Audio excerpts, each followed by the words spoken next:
nsaba umunsi wageze ntabwo tugenda n'abantu uzi ko utanga neza kandi akabasha nta nubwo nako amafaranga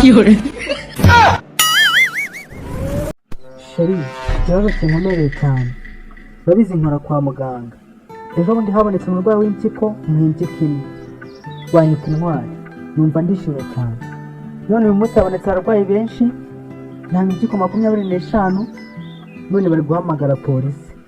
wowe koko mbigenze gute yiyahure nukuri sheri nukuri ngenda wabaye cyane none se ubabajwe n'iki mukunzi mwiza sheri ngenda wabaye ku buryo numva nanakwiyahura kwiyahura ndakubaza nyine ubabajwe n'iki Kalisa uzi ko yanutse Kalisa yanutse ngo ndi umuzimu ariko abantu iki nzabagire gute koko kuki batagishaka guhisha ukuri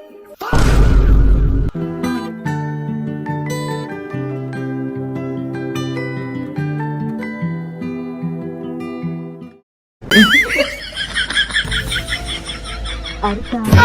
sheri we wow wakunze wow se sheri nakubaza sheri nsigaye ngukunda cyane ku buryo niyo ndyamye umunota ngwetse ku igare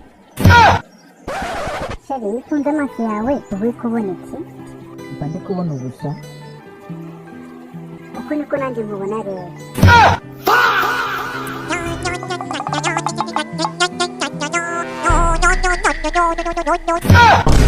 wambarizaho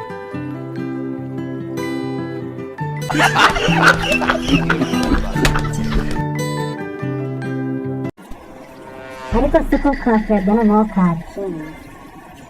kereba ngo umwana yanjye ukunda kuranga sheri burya yahageze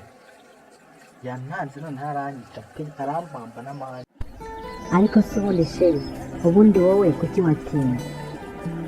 kandi hari n'ikibazo nashakaga kukubaza urambabarira nyine igihe cyambanye gito ariko banza umbwire ikibazo bwa mbere banza umbaze rwose banza umbaze mukundwa mwiza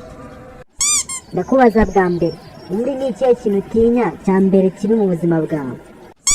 icya mbere ntinya inzara icya kabiri ngatinya gupfa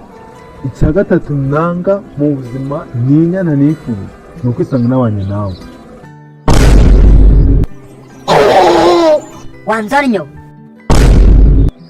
dore ko gasa gusa kakaranga niba babuze ikirya mve mbere gatsindwa